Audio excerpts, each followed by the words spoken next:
Hello viewers, welcome to my channel. YouTube, Facebook, Instagram, TikTok और Twitter पे there are many news today.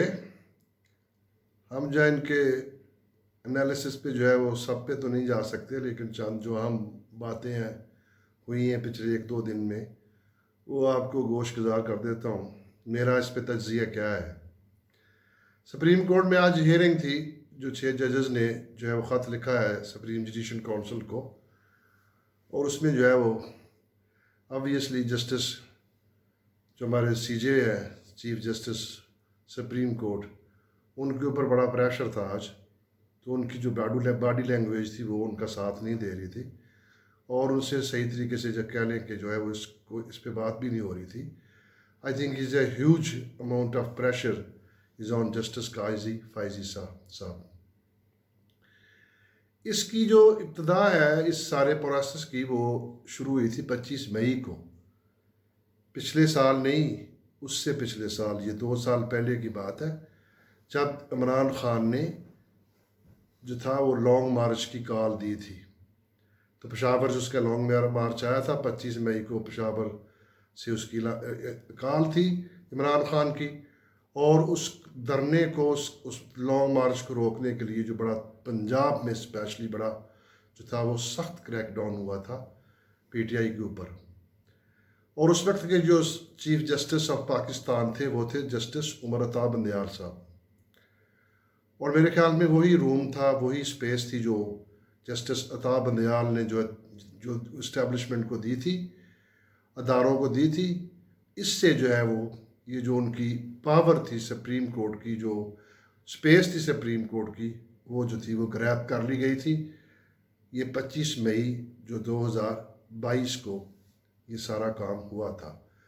तो हमारी तारीख में जो चंद चीफ जस्टिस जो गुजरे हैं वो बड़े बुज़दिल और बड़े करप्ट गुजरे हैं. उनमें जस्टिस अता बंदयाल भी एक था. जस्टिस अरशाद हसन था जिसने जो है वो 99 का जो कू डेटा हुआ था परवेज़ मुशर्रफ का, उसमें जो है था मुशर्रफ का ना सिर्फ उसने जो वो कू थी उसको लीगलाइज़ किया, बल्कि 3 साल की जो थी वो दे दी इजाज़त परवेज़ मुशर्रफ को कि आप जो है वो आइन में तरमीम कर सकते हैं.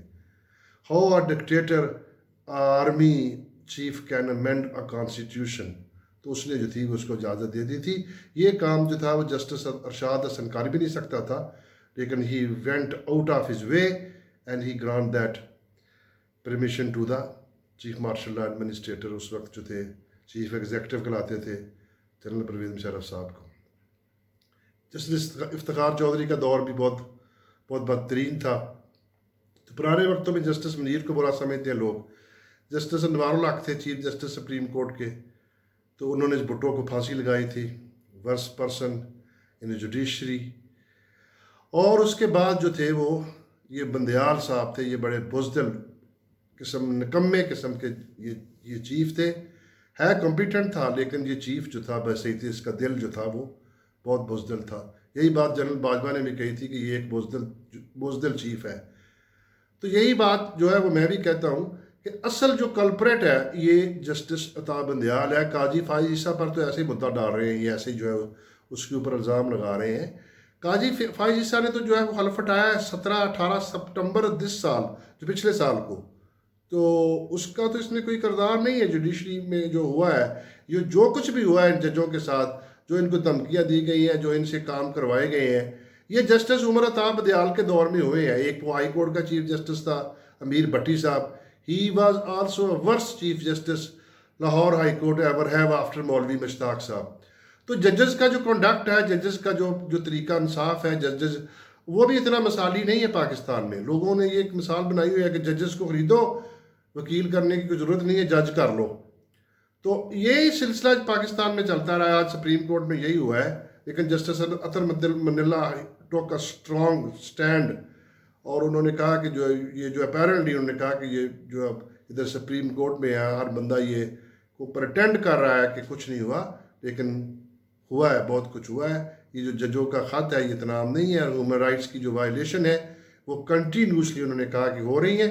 और ये जो अदालत है ये भी any way any how is involve in this kind of human rights violation according to justice Athar Minallah. और ये बहुत डिग्रेडिंग और बड़ा डेविस्टेटिंग अटैक था उन्होंने जो स्पेशली जो है वो सुप्रीम कोर्ट के ऊपर खुद ही किया है जस्टिस अतर मनीला साहब ने। तो उसके बाद जस्टिस मंसूर अली शाह साहब ने भी यही कहा है कि ये काम अब ऐसे चलेगा नहीं। तो मतलब कहने का ये है कि इस वक्त जो है जुडिशरी थोड़ी सी डिवाइड है और इसकी बुनियाद डालने वाला ये जस्टिस अता उमर बंदयाल है। मियाँ नवाज शरीफ साहब के केस में भी ऐसे ही हुआ था, उसको भी गलत सजा सुनाई थी, अकामे पे उसको सजा सुना दी थी, जो बनती थी वो उन्होंने दी नहीं थी उसको, और उसकी हुकूमत भी वो ऐसे ही ख़त्म की थी। और फिर एक जो था वो एक जज मुकर्रर किया था कि वो ये मेक श्योर करे कि जो अदालत है एहतसाब की वो फैसला जल्द करे, और उसको जो है वो मियाँ नवाज शरीफ को किसी सूरत में छोड़ना नहीं था। ये बड़ी strange justice it was had been delivered in 2018। तो मियाँ साहब के खिलाफ ही ऐसे ही हुआ था, उनकी गवर्नमेंट को हटा दिया गया और ये भी सारा एजेंसियों के प्रेशर पे हुआ था। और उसमें जो है वो अब तक जो वो जजेस थे उनको जो है वो मलौन मतौन किया जा रहा है PMLN की तरफ से। तो यही हुआ है हर केसेस में। तो हर केस में यही हुआ है कि जो भी फैसले आते हैं वो उनके ऊपर प्रेशर होता है जजेस के ऊपर, और बाज़ का जजेस जो हैं वो प्रेशर लेते हैं, बाज़ का प्रेशर नहीं लेते। इमरान खान के केस में यही जस्टिस उमर अता बंदयाल था जिसने आधी रात को अदालत खोल ली थी, और यही जस्टिस अतर मनीला साहब थे जिन्होंने जो थे वो हाई कोर्ट इस्लामाबाद के गेट खोल दिए थे। तो today he was on other side, on that day he was on other side. तो ये एक ऐसा सिनारियो है कि पाकिस्तानी कौम की बदकिस्मती है कि यहाँ पर जो जुडिशरी है वो जुवेद हाशमी साहब कहते हैं कि ये भी ISI की ब्रांच है लेकिन इसमें क्या सच है क्या झूठ है, ये पाकिस्तानी इमाम को इस चीज़ का बखूबी इल्म है। हमारी बदकिस्मती है कि जो अदारे हैं वो इतने इन्वॉल्व है पॉलिटिक्स में कि मुल्क जो है वो चलने का नाम ही नहीं ले रहा। इतनी इस वक्त जो है वो मुल्क में क्योस है, इतनी अबतरी है कि मुल्क जो है वो बड़ी बदतर हालत में जो है इस वक्त जो है वो चल रहा है। कच्चे के डाकू जो है उन्होंने जो कब्ज़ा किया हुआ है कच्चे के डाकुओं ने, और मोटरवे को बंद कर दिया है जो जाती है कराची को। देख लें कि पाकिस्तान में पुलिस है, रेंजर है, आर्मी है, हर किस्म की एजेंसीज है, लेकिन ये 200-250 डाकू है वो कंट्रोल नहीं हो रहा। और ये उठाते भी कि माड़े लोगों को हैं, गरीब लोगों को उठाते हैं, और ये पता नहीं क्या बात है कि ये बड़े लोगों को उठाते भी नहीं हैं, और गरीब लोगों को उठाते हैं और उनको मारते हैं, उनसे तवान लेते हैं, और उनकी जो जानें हैं उनको ज़ाया कर दी जाती हैं, लेकिन कोई बंदा पूछने वाला नहीं है। भुट्टो ज़िंदा है सिंध में, अभी तक वो ज़िंदा फिर रहा है। हमारी बदकिस्मती है कि फिर सूबा जो सिंध है वो पीपल्स पार्टी को दे दिया गया। उनकी टोटल 13 नशिस्तें थी, लेकिन उनको जो है वो भरपूर मैंडेट देकर खड़ा कर दिया सिंध में। अजाब अलाई है ये लोग पाकिस्तान के ऊपर, इनका कोई हल नहीं है। तो भुट्टो साहब के खिलाफ जो ऑपरेशन हुआ था PNA का, पाकिस्तान नेशनल अलायंस का, उसके पीछे एजेंसीज थी। वकला की जो तहरीक चली थी 2007 में जस्टिस इफ्तिखार चौधरी की बहाली के लिए, तो उसको सिंगल हैंडली जो बंदा लीड कर रहा था वो परवेज़ कियानी था, जो उस वक्त का DG ISI था। तो परवेज़ मुशर्रफ के पेज में जो छुरा गोंपने वाला था वो ये DG ISI परवेज़ कियानी था, जो बाद में चीफ ऑफ आर्मी स्टाफ बना, उसने फिर एक्सटेंशन ली। तो अब तो वो वकला नहीं निकले 2-2.5 साल से। इमरान खान और ये PTI वाले जो है इन्होंने बड़ी मिन्नतें की हैं, बड़ी कोशिश की है, बड़ी स्ट्रगल की है, पार्टी भी अपनी वकला को दे दी है, हर काम किया है। मैंने उठाकर देख ले कोई 10-15 वकला है, वकला तहरीक अब नहीं उठी क्योंकि उसके पीछे इंटेलिजेंस एजेंसी का हाथ नहीं है, किसी DG का हाथ नहीं है।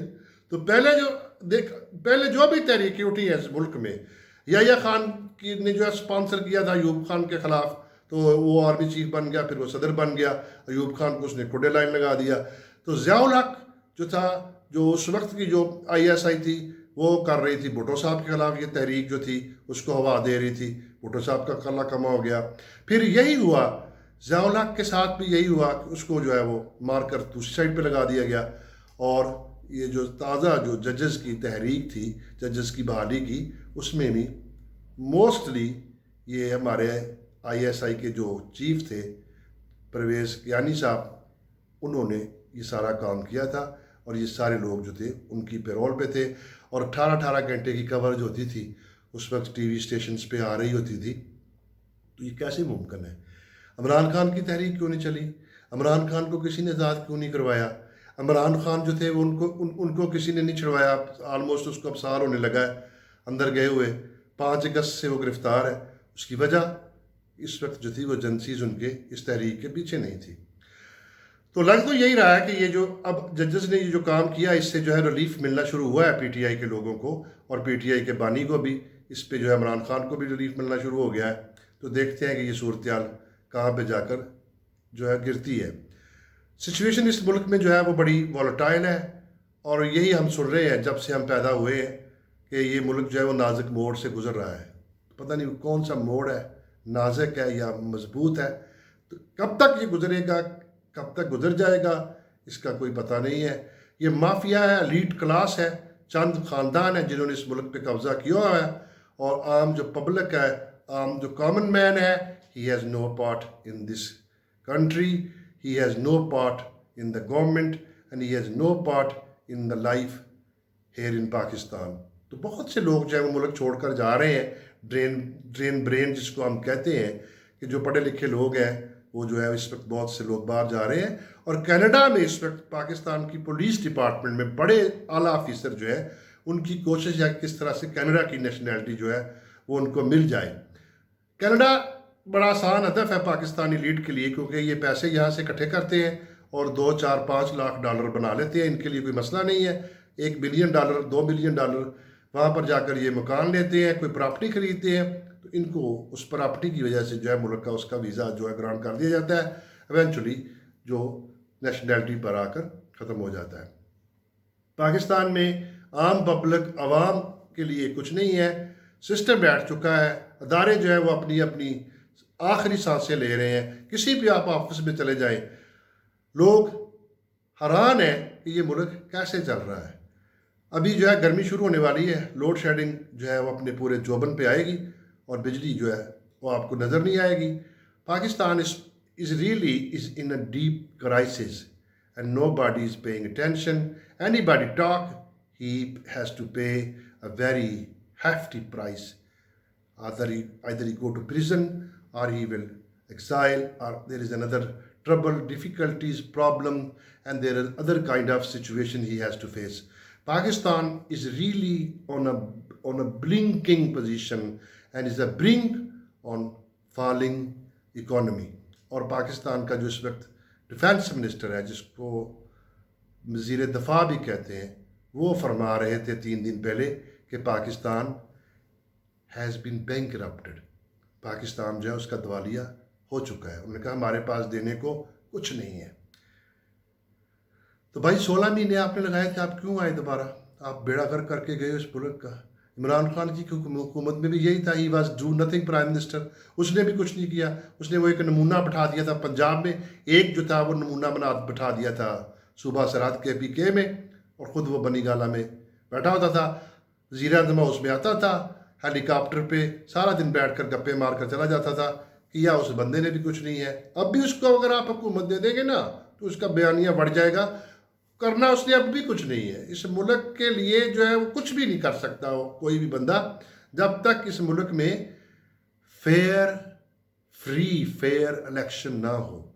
जब तक मुदाखलत के बगैर इलेक्शन हो, फेयर हो, धांधली के बगैर हो, लोग जो है अपनी मर्जी करें और फिर नुमाइंदे पार्लियामेंट में जाएं, 2-3 दफ़ा ये प्रोसेस होगा, फिर अदारे जो है इस्टेब्लिश करेंगे, फिर आपका मुल्क, आपकी इकोनॉमी, आपकी हर चीज़, it will be on a straight road. इसके अलावा अगर कोई बंदा कहता है कि इस मुल्क का कुछ कर लेगा,